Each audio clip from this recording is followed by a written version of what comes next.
All right, the November 4th board meeting for the Community Redevelopment Agency is hereby called to order.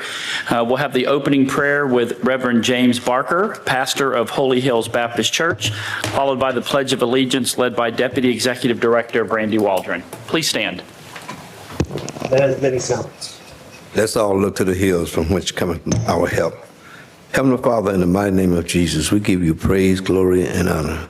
And we don't take this opportunity lightly, God, to call upon your name for your grace and for your mercy, to call upon your name for leadership, God, for spiritual wisdom as well as physical wisdom, oh God, to know what to do and how to do it. So we acknowledge you in all our ways, that you direct our path. So when we speak, God, let's speak as the oracles of Almighty God.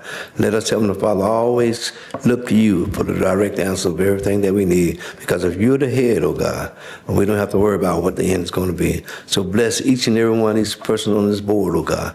Give them wisdom, knowledge, and understanding to do the things that need to be done, and the heart to do it in the right manner, that you receive the glory and honor. In Jesus' name we pray. Amen. Amen. Join me in the pledge. I pledge Allegiance to the flag of the United States of America and to the republic for which it stands, one nation, under God, indivisible, with liberty and justice for all. Ms. Achorn, please call the roll. Board Member Lucas? Yeah, here. Board Member Hughes? Here. Board Member Granger? Present. Board Member Street? Here. Chairman Branch? Present. All present. All right, thank you, Pastor Barker. All right, board members, you have the meeting minutes from the October 7th, 2025 CRA board meeting. Staff would entertain a motion to approve. So moved. Second. All right, there's a motion and a second. Any discussion regarding the minutes from October 7th? Ms. Achorn, please call the roll. Board Member Lucas? Yes. Board Member Hughes? Yes. Board Member Granger? Yes. Board Member Street? Yes. Chairman Branch? Yes. Passes 5-0. Thank you. Item 5 is any additions, deletions, or modifications to this evening's CRA board agenda. Staff does not have any. Are there any from the board? All right, hearing none, moving on to item number 6, which is audience participation. Open to any issue related to the Panama City CRA's authority only, and remarks are limited to 3 minutes. Please come to the podium and give your name and address. Any public comments this evening? All right, seeing none, audience participation is hereby closed. Moving on to item number 7, which is consideration and approval to adopt resolution CRA 2025-1104.1, approving the proposed Panama City Community Redevelopment Plan amendments and comprehensive updates, authorizing the transmittal of the required notices to the City of Panama City, City Commission, and the Bay County Commission taxing authorities, and forwarding the proposed amendments to the City Commission for adoption by ordinance. Relevant background information is enclosed in your agenda packet. Staff would entertain a motion to approve. Motion to approve. Second. All right, there's a motion and a second on the floor. Are there any deliberations or questions? All right, Mrs. Achorn, please call the roll. Board Member Lucas? Yes. Board Member Hughes? Yes. Board Member Granger? Yes. Board Member Street? Yes. Chairman Branch? Yes. Motion passes 5-0. The commissioners have adopted resolution. Board members. Those two. CRA 2025-1104.1. A resolution of the Panama City Community Redevelopment Agency recommending modification of the community redevelopment plans by the City Commission of Panama City to expand the boundaries of development areas, approving community redevelopment plan amendments, making findings, recommendations, and requests, providing for conflict severability and effective date.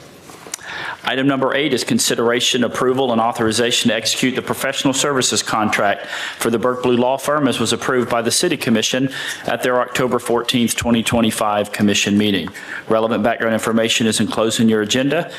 Staff recommends that the Community Redevelopment Agency Board approve and authorize the execution of the professional services contract with the Burke Blue Law Firm in the amount of $90,000. Staff would entertain a motion to approve item number 8. So moved. Second. All right, there's a motion and a second. Is there any deliberation or questions? Yes. Go ahead, Board Member Street. Just to reiterate what we discussed a few months ago, legal fees would also be considered an admin expense, and so it should still be within that 20% percentage. I believe that is correct. Correct, Ms. Waldron? Yep. Perfect. Thank All you. right. Any further deliberation or questions? All right, Ms. Sagehorn, please call the roll. Board Member Lucas? Yes. Board Member Hughes? Yes. Board Member Granger? Yes. Board Member Street? Yes. Chairman Branch? Yes. Motion passes 5-0. Item number 9 is consideration and approval for the Panama City Tax Increment Rebate Program application, which was submitted by Panama City I, LLC, and the authorization to execute a performance agreement. Background information for the board's information. On September 25th of 2025, John Patrick Cave, on behalf of Panama City I, LLC, submitted an application under the program for the redevelopment at 3 properties located at 318, 320, and 322 Main Avenue, located within the CRA's Millville District. In accordance with the program requirements, staff reviewed the application for completeness. Following this review, the executive director completed his evaluation and provided his recommendation determining the project meets the criteria set forth in the tax increment rebate program guidelines for an award rate determined to be 80% of eligible project costs based on the project's revitalization of a deteriorated building for the creation of commercial office space not to exceed $119,618.33 and not to exceed a duration of 15 years. I do want to clarify, though, I believe that we're actually looking at residential for this. I'm not sure why the commercial wording got in there. It is going to be residential space. I know I showed each of you on the map the area for 318, 320, and 322 Main Avenue. So staff recommendation is that the CRA board approve this as spelled out in your package and would entertain a motion to approve. So moved. All right, we have a motion. Is there a second? Second. And there's a motion and a second. Is there any questions or deliberation for item number 9? All right, Ms. Sagehorn, please call the roll. Board Member Lucas? Yes. Board Member Hughes? Yes. Board Member Granger? Yes. Board Member Street? Yes. Chairman Branch? Yes. Motion passes 5-0. All right, item number 10 is consideration, approval, and authorization to execute a memorandum of understanding, or MOU, between the Panama City Community Redevelopment Agency and the Historic St. Andrews Waterfront Partnership. As background information, the St. Andrews Community Redevelopment Agency partners with the Historic St. Andrews Waterfront Partnership to oversee the operations, administration, daily management and programming of the Panama City Publishing Museum, which is located at 1134 Beck Avenue. On September 2nd of 2025, the CRA board approved the fiscal year 25-26 budget, which includes an annual allocation of $35,000.00 to the Historic St. Andrews Waterfront Partnership to support the ongoing operations and programming of the Publishing Museum.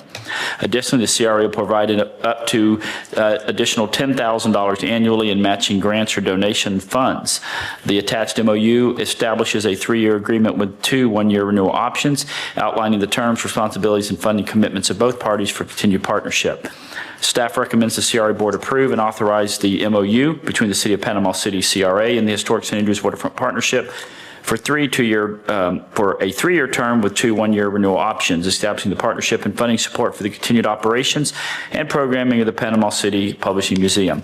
Staff would entertain a motion to approve for item number 10. Motion to approve. I'd also like to discuss. Okay, there's a motion on the floor. Is there a second? I'll second. All right, there is a second. Board Member Street, you're recognized. Nancy, would you like to address the board at all, or are you good? Okay. So the only other thing I would like to request, and it really doesn't have to do with anything for this year, but for next year, is trying to find a standardized way, like with Panama City of the Arts, like those kind of things, so that we're handling them the same way. This one's kind of a one-off. I think we do a 5-year agreement with Panama City of the Arts, and it's inside of the general fund budget. I'd like to see something similar for the Waterfront Partnership, because obviously we've got a long-standing relationship with them just as much as we do with the Panama City of the Arts. And so I think it'd be good to have those standardized. I think part of the challenge, or just the situation, is that the CRA actually owns this building. Is that correct, Ms. Waldron? That's my understanding, is the CRA owns this like A.D. Harris, and that's why those 2 were CRA MOUs and agreements. So while that may be the case on paper as far as the deed, it is said to the City of Panama City the same way that Panama City is to the Arts. You can see that on APA. I know we've had this discussion a few times. What it looks like on the books, the deed says City of Panama City. Okay. I think all the CRA deeds ultimately say the City of Panama City, right, Nevin? The only one I'm aware of that doesn't is A.D. Harris. A.D. Harris, okay. So does that create an accounting issue for y'all? That is the issue, yes, sir. I mean, the CRA, my understanding in our records, has been the sole resource for the Publishing Museum, has paid for all of the improvements that have been made and paid for the utilities, insurance, maintenance of the facility. Why are you wanting to push it into the general fund instead? Just from a fairness perspective, that I think that, I mean, we have another building, so are we saying that Panama City of the Arts has never been a beneficiary from any CRA funds, ever? I'm not aware. Well, why not pull Panama City of the Arts into the CRA? Or vice versa. That- Could do Yeah, that. that's fine. Yeah. I think what I'm just looking for is a standardized way of treating it.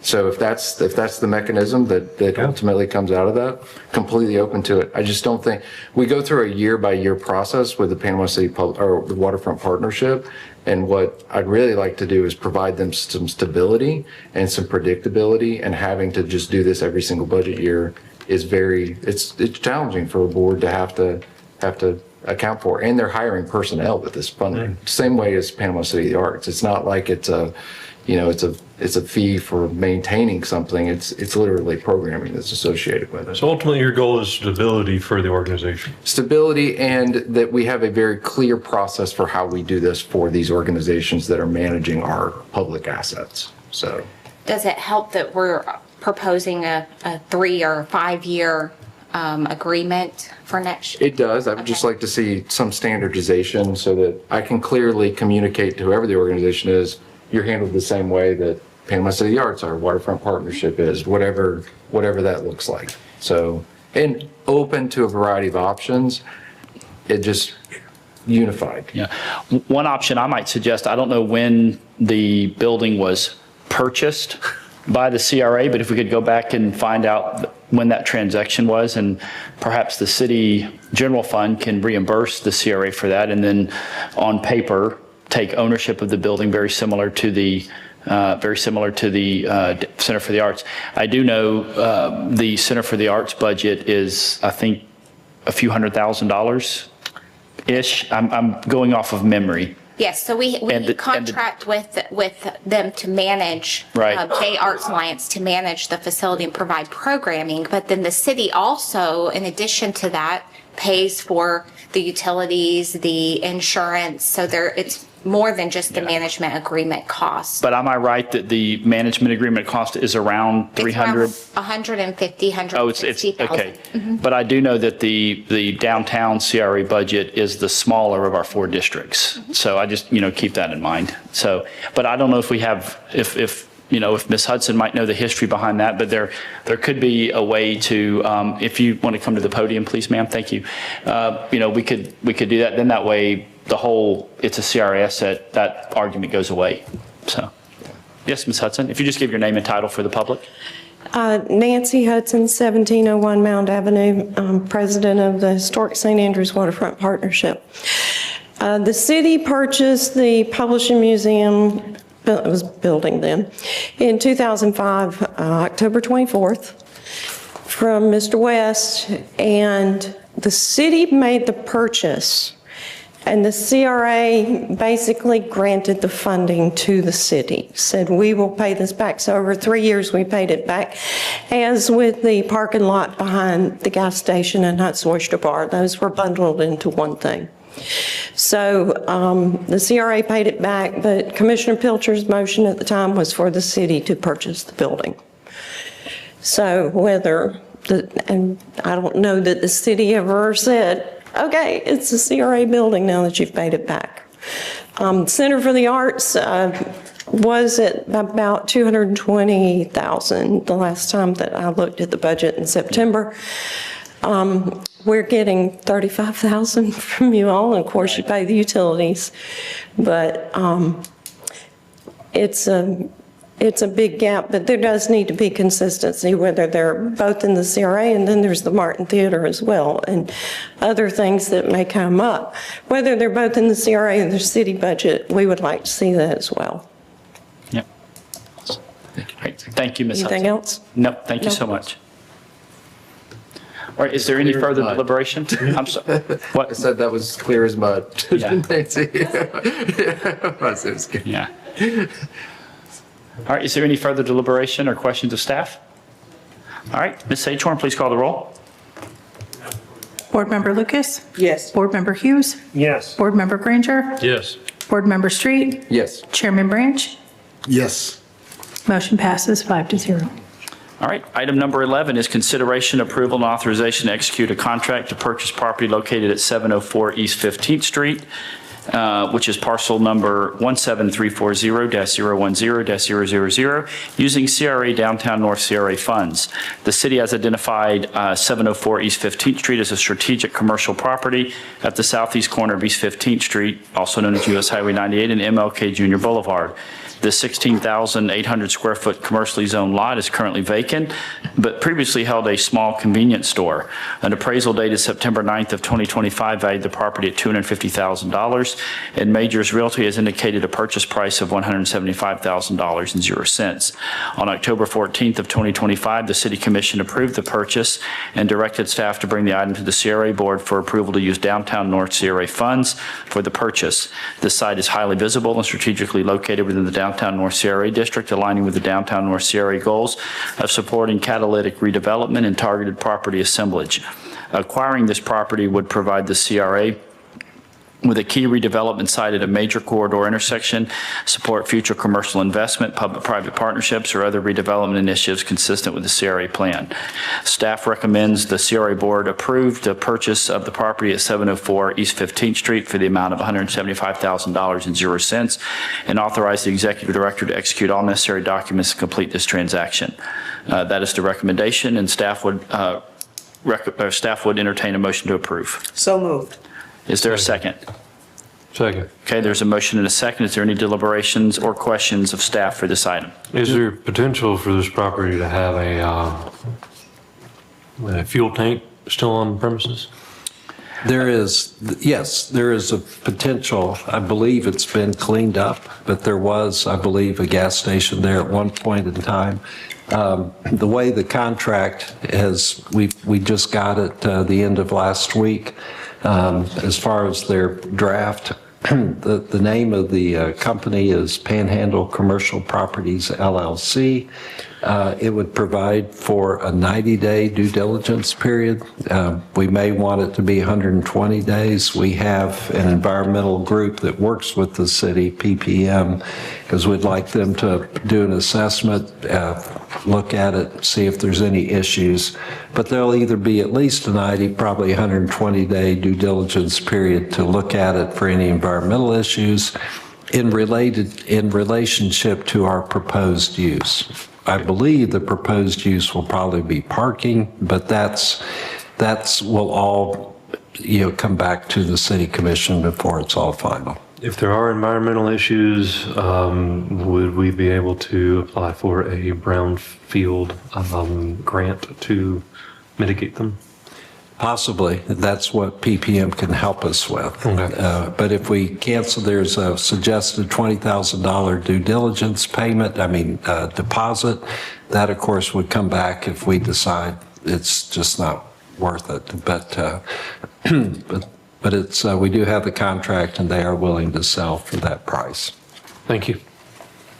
Great. Any other questions or of staff or deliberations for item number 11?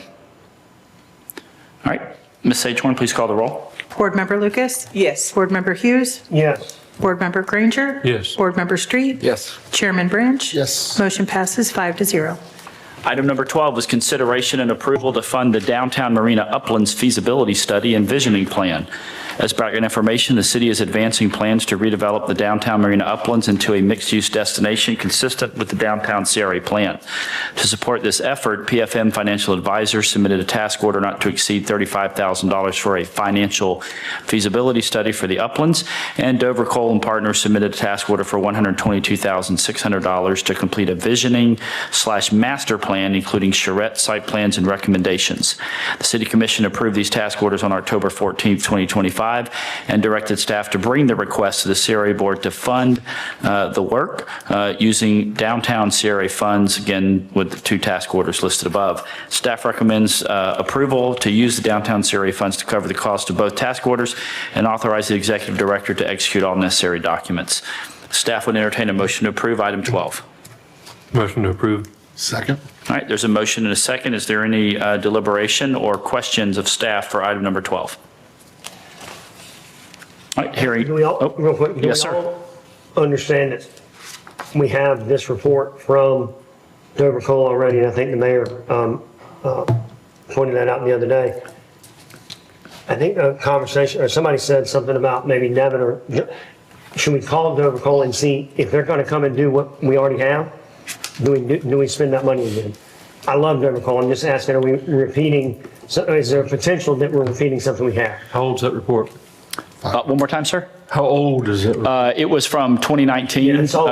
Yeah. Yeah. Stale. I circulated it October 3rd. We did ask the question, Mr. Fuller put that question this afternoon to Dover Cole, to clarify like what different would they provide, what would be the additional information, kind of that, what has changed since from what we paid for from 2019, and also what did we pay for that. And so we'll have that information hopefully by close of business tomorrow, and we'll circulate that information to the board.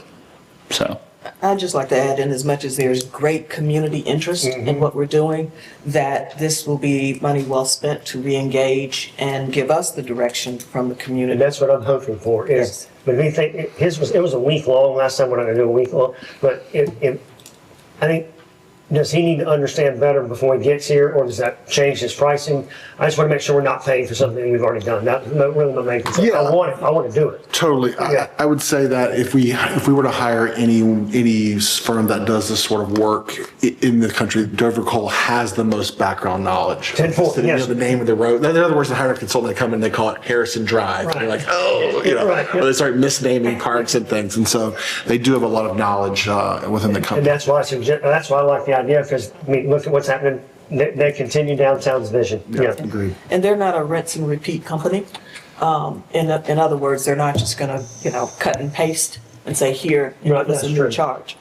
They will take into consideration where we are and where we're trying to go. Yeah, that's true. Okay. All for it then. All right. Any further questions or deliberations? All right, Ms. Sagehorn, call the roll for item 12. Board Member Lucas? Yes. Board Member Hughes? Yes, Mayor. Board Member Granger? Yes. Board Member Street? Yes. Chairman Branch? Yes. Motion passes 5-0. Thank you. All right, item number 13 is discussion and consideration to enter into an interlocal agreement, or ILA, between the Panama City CRA and the City of Panama City for paving and resurfacing of roads in the Millville CRA District and the Downtown North CRA District in the amount of $450,000 per year for 5 years, again for the Millville District, and $250,000 per year for 5 years for the Downtown North District. Background information: under this proposal, the city would complete approximately 4.3 miles of roadway paving and resurfacing over 5 years in the Millville District and approximately 2.4 miles over 5 years in the Downtown North District. Specific project locations will be prioritized annually in coordination with CRA staff. Engaging the city's Public Works Department will enable the CRA to complete more roadway improvements at a lower overall cost compared to private contractors. This approach also expedites delivery by using city crews already mobilized in the area, reducing the need for separate procurement and contracting timelines.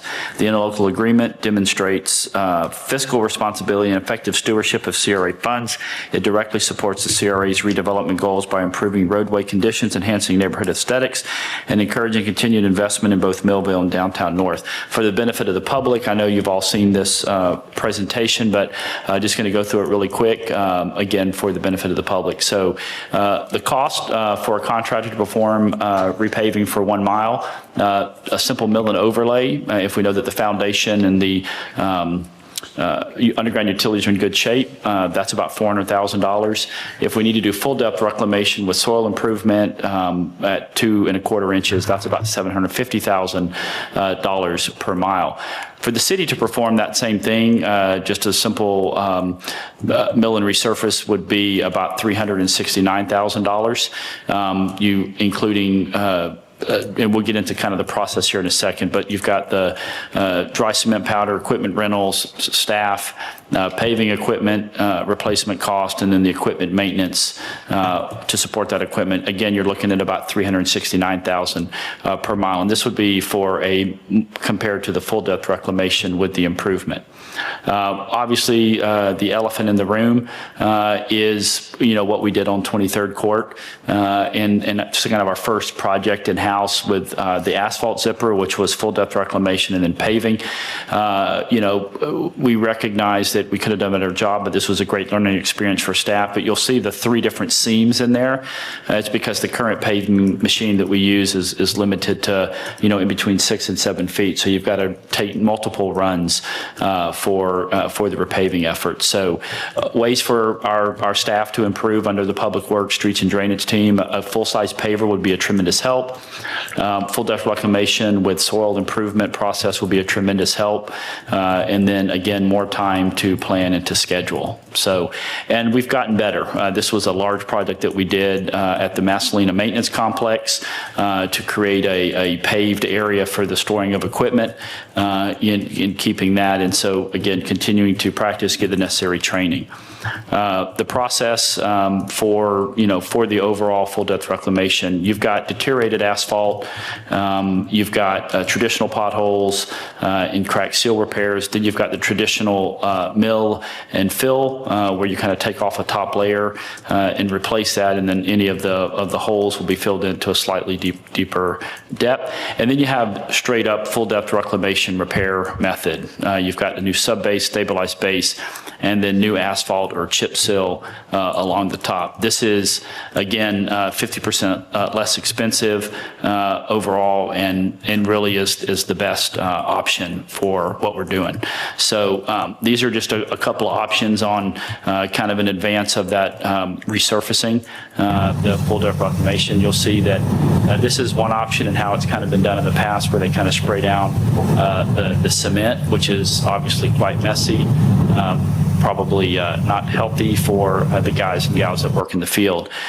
This is what we would refer to as kind of a better option, and this is what we would seek to get. So you can see, as opposed to just kind of being air pressure, you instead have the cement site spreader. You have an auger that is parallel on the ground, trapped by the curtain, and you see a much more better distribution of the cement powder to this. This is what we recommend. Obviously, in neighborhoods, something like this is much more preferred as well.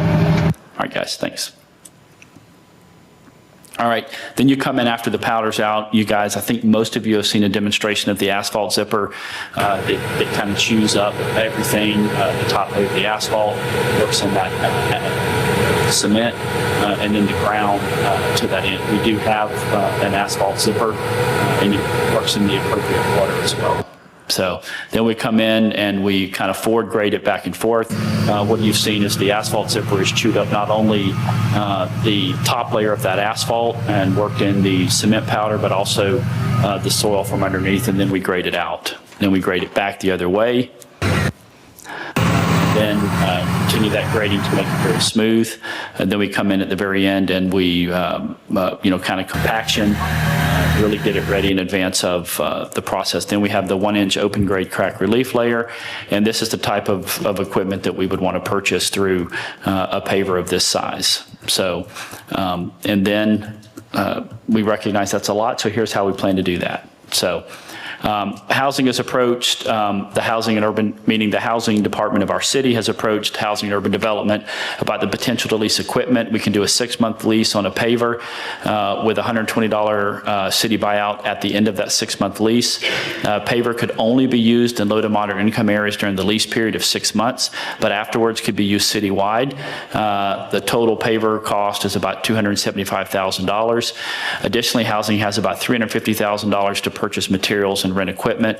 The CRA has $450,000 to spend in the Millville CRA and $250,000 in the, I believe that's supposed to be the Downtown North CRA. These funds can be used as needed to hire staff, purchase and rent equipment, purchase needed materials, so long as the agreed upon amount of road paving is provided. So with all these numbers together, we would be able to provide about just over 2.1 miles of soil improved full depth reclamation repaving. To pay a contractor for that same 2.12 miles would be about $1.6 million. So year one savings of about $265,000, but you would see we would recover the entire purchase of the paver and the cement spreader in those first savings. Then the 2.12 miles of paving would take about 4.5 to 5 months to complete.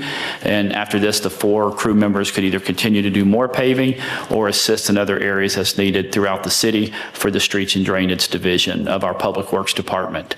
So again, city staff would provide 2.12 miles of paving with soil improved full depth reclamation. Initially anticipate doing about 660 linear feet per week, which is about half a mile a month. You're looking at $468,000 in materials, which is broken down $351K in asphalt, $97K in dry cement powder, and about $20K in asphalt tack coat. $300K for 4 new positions. That's a foreman, 2 equipment operators, and a maintenance worker. That includes benefits, $150,000 for the equipment rentals, 5 months of rentals, $120K for the Stoltz site spreader. All this together, again, the numbers break down to be just over $1 million. So that leaves about $12,000 left over to cover any unexpected cost, or we could do approximately additional 300 linear feet of paving. So that would be year one. Year 2 and beyond, we'd get the additional money from the 2 CRA districts, plus another $100,000 from housing, total about $800,000. That would be $800,000 of city provided soil improved full depth reclamation, paving about not quite 2.2 miles. Contractor to provide the same amount would be about $1.6 million.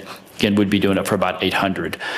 So you're recognizing a city savings of over $800,000, which is about 51%. Savings would increase with the purchase of equipment versus renting more long-term. Where would we focus these efforts? So again, the first 6 months, they have to be inside of the low to moderate income areas. So we would focus predominantly in wards 1 and 2, which again do recognize and reflect the Millville CRA as well as the Downtown North CRA. So this is about the 2.12 miles. So you kind of see these areas spelled out here in the map. And of course, all of this is in addition to all of the projects we have going on with the State Revolving Fund, CDBG, and other efforts, even in-house with some of these projects. So these are areas that have been identified. So that's just a quick recap. I know each of you have seen this and had several, briefs with CRA staff as well as the Public Works Department. And if there's any questions, Public Works Director Clint Murphy and Deputy City Engineer Matt DeVito are here and available to answer any questions of the board. So at this time, staff would entertain a motion to approve this recommendation. So moved. Second. All right, there's a motion and a second. He's always first. Yeah. All right, we have a motion and a second. Are there any questions of staff or deliberations? All right, go ahead, Mr. Chairman. I love this. It's super scrappy. It's a great presentation. A lot of departments working together. Is this a technical question or a philosophical question? You'll find out soon. Well, I didn't. All right. I'm in favor of this. Before we execute money, I would like us to at least have from a vendor, us go to them and say, here's what we're willing to do and the cost for us to do the mileage and 5 years of work. What can you match or beat this before we stand up a department that could be undercut by a vendor who says, I wish you would have just asked me if I could do that. I want to see that option be closed. And I think we can still say yes to this and just pending us getting written or confirmation or whatever's normal that a vendor couldn't provide the service for us for this cost. Okay. Mr. DeVito or Mr. Murphy? So, that's my first question. So I'm assuming y'all didn't make up the price estimate that it would cost a private contractor to do that. Correct, yeah. Okay. We looked at some recent, some bids for similar work in the locale. And we're also getting bids on our present projects that are going on between SRF, We've also got FEMA roads that's percolating. We're getting some preliminary numbers back on high-level cost estimates that, in all honesty, it seems like that full-depth reclamation process would be in excess of the $750,000. I can understand if you want to see that in a bit more of a formal setting or formal response than me stating it, but just for mill and overlay, the numbers are still pretty high. So I think that 750 is honestly conservative. Yeah, I guess my concern would be to be able to answer it like that and say, we can beat the prices, we know that for a fact, and we could provide asphalt cheaper per square foot and a more nimble approach using this method. As long as we can say that with certainty, I like. Would it be acceptable if he sent you the data points that he used? Yeah, that'd be base good. that off of? Whatever just gives us, people ask us later why we made a decision. I want to be able to say, here's why. So- Because we do this a lot, so we kind of have a lot of data points, right? Yeah, and then moving forward, I would love to get and there's a lot of these career projects where I love to get like an update twice a year of and I know we had kind of a schedule of what roads are being worked on, but maybe it's like, here's what we did, here's what we're doing next. Are we hitting our projections for material costs and things moving forward? Is this basically confirming that it's working instead of us just kind of forgetting about it, or the next set of elected officials, the next mayor, whoever, going, oh, how was this decision made? So we're just an ongoing reminder of elected officials of their previous decision. Yeah. Well, when we have a new mayor in 20 years, we'll cross that bridge when we get there. So, I mean, having been Public Works Director, I know kind of the process. So, I mean, you can go out and get a generic price. I mean, Mr. DeVito could do that tomorrow morning, but it's going to be with an asterisk on the end of it because they don't know, they're going to require engineering. Sure. And they're going to require, and honestly, at this level, we know we'd have to probably do a competitive invitation to bid because, a lot of these projects are going to be over $100,000. So our purchasing policy requires that. So, I mean, they're going to basically say, we're going to be asking them to quote a simple mill and resurface per linear foot, but there's still, some roads are going to require more than others. And so I think one of the advantages to this is, instead of having large mobilization expenses, our guys can go in and plan out one block at a time. You're typically not going to see a contractor do something like that without additional engineering, which we would do in-house, correct? Yeah, I don't think going block to block would be your typical project. And that said, I think we would build out to a point where we're doing more contiguous segments. I mean, we can't do from start to finish of a road, but I would like to think in pretty short order after a few months, we would be going multiple blocks at a time. Yep. But you said that we've got to bid this out anyway, right? We got an invitation to bid. No, right? I'm saying, no, we would, if we did it in-house, we would not have to bid it out. Our guys would go and do it based on the numbers that you saw in the presentation. If you want us to really get an accurate quote on comparing this, I mean, we would have to, it's one thing for a contractor, to give us a quote over the phone, but if you really want them to give us an accurate amount, it has to be done through the competitive invitation to bid process or through a formal request for quotation, which requires 3 comparative quotes. And you're assuming they'd respond. Sure, and I'm not asking for months of work. I just want the surety of that. We're doing this as a low-cost alternative, and we know that for a fact. That's how I'm trying to get stated. Yeah. Clint Murphy, your Director of Public Works, there is a plethora of cost data out there, especially for asphalt and concrete, very common materials used. The state keeps a quarterly log, so there's plenty of cost data that we can come up with to show, and I concur with Matt. He's done a great job with this proposal. I'm really proud of him, but there's plenty of cost data out there to support his number, and I think I agree with him. It's probably a conservative number. Okay, cool.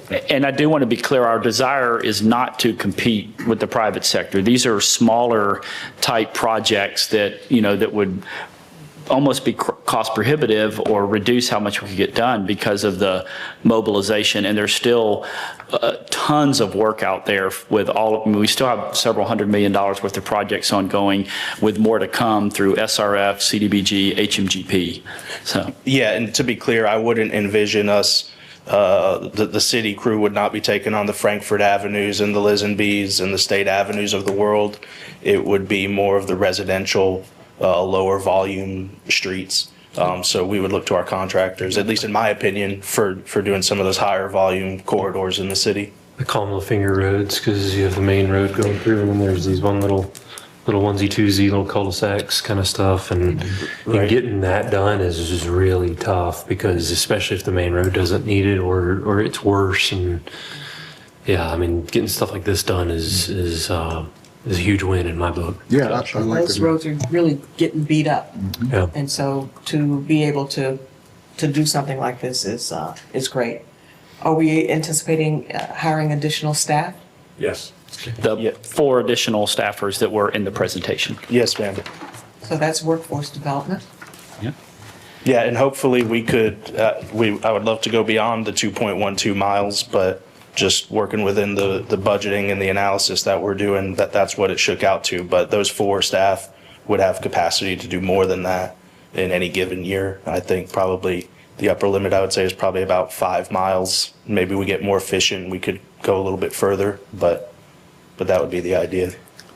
One of the questions that came up from our time with the elected officials was specifically out of housing and community service. What type of funds are paying for this? Community development. Community development. Thank you. Grant funds. Yep. Yeah, I would like to push for an update, if we're moving forward, that the decision's working, that the costs are hitting, that we're getting the mileage done. So we turn around in a year or two and we go, we stopped doing that. Or like, well, how do you know we stopped doing it? So just kind of reminding us of the decision would be helpful. I tell you what, I will commit the Public Works Department to quarterly reports on this effort. All right. Sound good, Mr. Murphy? All right. I love it. Mr. Haynes, Yes, sir. Mr. Street? Just a, go Oh, ahead. Mr. Zimmerman or Mr. Street? Just a quick comment. This will come back to the city commission. And so because the city commission has not approved the interlocal, to my recollection. And so any questions that come up, am I correct? Doesn't it come back to this? Yeah, and interlocal will need to come back to Right. the. So any CRA as questions well. that have come up today can be addressed when it gets back to the city commission. Yes. So then we would consider the interlocal with the city November 18th and then bring this back December 2nd for the CRA, the ILA? Is that? No, I think today's action could be final on the CRA. Okay, good. But I agree. not- My point, of course, we have 2 hats here. Yeah. CRA hat here, but same head, but a different hat at the city commission. And they will have an opportunity to ask the questions or we can get information at that time. Which is what my questions are around. I'm sorry, what, Mr. Which is what Street? my questions are around. I'm ready to commit from a CRA funding perspective Okay. today. Got no issue. But a couple of things that came in when we were working is, to Alan, to your point, a couple of ways that we could solve that issue and checking is we could go out for a push button contract or a multi-year, multi-mile commitment. I've seen that done with other municipalities and that kind of brings the cost down. I'm not saying it would compete with the pricing that you guys have gotten, but if we wanted to benchmark something rather than just putting a bunch of random roads out there, it could be a way for us to kind of benchmark a shorter project is like, hey, we want to push button per half mile, whatever per block, whatever that metric is, to utilize as a benchmark with private to see if there's any difference in the comparisons.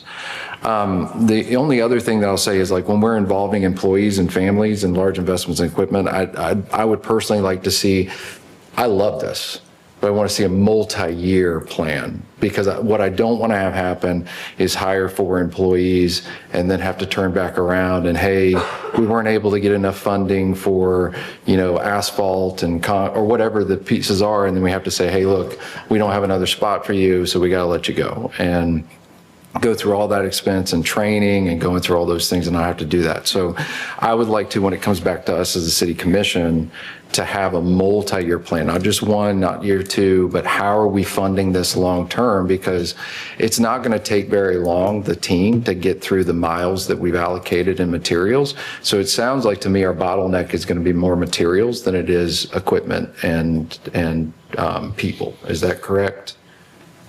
I would say so. I mean, depending on how you think of it, I mean, in an ideal world, that staff could pave 12 months out of the year, so to speak. But, I mean, after they've done a certain amount, then they've kind of justified us having them. So even if they were to plug in on other areas of need where we're lacking, then that's still a big benefit to the city and will have still saved costs. But that's, maybe the commission doesn't see it in that light. I don't know. You also pushed out 5 years. You just didn't present that, right? Say that You again. pushed out 5 years on this plan. You just didn't present that. Yeah, I haven't built out a list of 5 years worth of roadways. I don't think we're short on finding roads that need fixing. No, and I want to be able to say, so like, I'm so supportive of this program that I want to see, like, if we're training people to do this, like, I want to see them do it all the time. Sure. And your other stuff that you're going to be doing, it'll be done when there's bad weather days, when it's storming, there's other things that they can participate in on those days. But really, when I see training, hiring, purchasing a bunch of equipment is, this is what this team is for, and that's what they need to do. And we've got plenty of roads to do. And so my thought was to get a multi-year map within LMI areas, which is based upon your road evaluation that you already have, and take out everything that's coming with SRF, everything that's in FEMA roads, get down to what's left in that, and then bring back a proposal that maximizes our CBDG funding towards infrastructure, because there's no greater need in our LMI areas than infrastructure. And I think this is a great use of this funding to do. And so I think it's great. I would like to see, when this comes to us, what I think it has to, see it go through our budget impact statement. So I'm assuming you guys will have that in that, and that'll kind of have how much maintenance is next year, how much payroll, like, so that we understand, hey, we walked into a year with this much in a delta, like, what are we increasing that delta by to do this? And I say all that to say, I want to get you as much money as we can to go pave as many roads as we possibly can and get it done. And I think the update, I'd love to see like we're doing so good. If we add more personnel to the equipment, we can have 2 crews going up, how can we go do more? And so that's part of the follow-up is potentially doing more. I think one way we'd scale is you'd have like a site preparation crew that does the zipper, and then you'd have another crew that does the asphalt paving. Yeah. That would probably be, phase 2, so to speak. Well, Matt, Clip, what I need to know is how much money do you need in materials to keep this crew busy? Per mile, it's about $212,000. Per year. That's what I'm looking for. I'm looking for what is the yearly budget allocation that it takes to maximize the impact of these 4 employees and this equipment. And so, and I'm not saying, we're scaling to 2 crews tomorrow. We would have to then double the materials budget at that point. But I think that if we're going to hire 4 people and we're going to buy this equipment, we should try to find a way to keep them busy doing those things. And then when we have bad weather, you guys are free to use them. Put them on streets and drainage and go clean some ditches that are getting clogged up at that point. But But this is a specialized kind of skill. And so I'd really like to see us maximize that. But I love this idea. I love the CRA participating. I'd love for St. Andrews to participate in that as well. And so go forth, be fruitful, and multiply with what you bring us at the very end to the commission. To try to answer one of the questions about kind of almost like a push button type contract, one of the more statewide contractors that I've been working with on planning out some stuff for State Avenue, for example, which is coincidentally about 1 linear mile between 23rd and Baldwin, is $1.2 million. Now, there you do have 5-foot shoulders on either side, so we're not talking about a 24-foot wide alignment, and their process is slightly different, but full depth reclamation with cement improvement. They use an asphalt emulsion also in addition to the cement. So yeah, you guys will find push button is good for smaller run stuff, which I know you guys know, because I think we have some push button in certain things maybe, or maybe you don't have those active lining anymore. and cleaning. Yeah, there you go. But, the multi-year commitment with a contractor provides you an opportunity to drive down your costs. Why? Because, they're able to program their personnel during their lull times. And so instead of me redeploying my equipment to the yard, I'm now going to come over here and do this mile of road that's in my scope of work for the year. So that's another way to kind of drive down that cost using private investment. And, we may look at doing Frankfurt State and Lisenby together as a package deal, but saying, hey, this doesn't have to be done next month. Over this next year, we want to make sure these roads are done. So go plan it in your work program and get it done, and you'll get a lower price doing that because they can control their work teams and drive down the cost. But love it. Thank you guys for bringing it, and I'd love to see more CBDG fund go towards it and CRA funds to help it because it's a big need. So. Again, thank you guys. This is exactly what we need. We have the neighborhoods who are saying, we never get anything, we're always left behind. And so I appreciate the innovation, ingenuity that you've brought to this. This is good for our city. So thank you both and your team. Yeah, and I don't know if they pointed out, but, the way the Streets and Drainage Division is set up, I mean, it's this, all these foremen, they're all under the same superintendent and assistant superintendent. So, they do desire to, broaden the experience of that team and move around as needed depending on a number of different factors. So, same division. So, all right, any other questions or deliberation? All right, please call the roll for item 13, Ms. Sagehorn. Board Member Lucas? Yes. Board Member Hughes? Yes. Board Member Granger? Yes. Board Member Street? Yes. Chairman Branch? Yes. Motion passes 5-0. All right, anything else? Hang on, anything else for the good of the order? Yeah, motion to adjourn. Hang on, Mr. Zimmerman. I was just going to mention, the motion was to approve executing interlocal agreement once the Panama City Commission approves it. Yeah, all right, Yes. we'll entertain a motion to adjourn. Motion to adjourn. All right, we have a motion and a second. Please call the roll. Board Member Lucas? Yes. Board Member Hughes? Yes. Board Member Granger? Yes. Board Member Street? Yes. Chairman Branch? Yes. Motion passes 5-0. Meeting is adjourned. Never forget it.